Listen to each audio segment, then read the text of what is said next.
Panoli જીઆઈડીસીમાં infinity company પાછળથી શંકાસ્પદ ભંગારનો જથ્થો સંતાડનાર બે ઇસમને ઝડપી પાડ્યા હતા.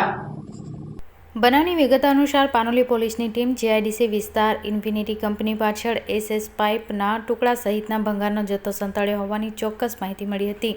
જે માહિતી આધારે પોલીસ સર્ચ ઓપરેશન શરૂ કર્યું હતું, જ્યાં કંપની પાછળ એસએસ પાઇપના ટુકડા અને ટાંકી સંતાડેલી હાલતમાં મળી આવી હતી.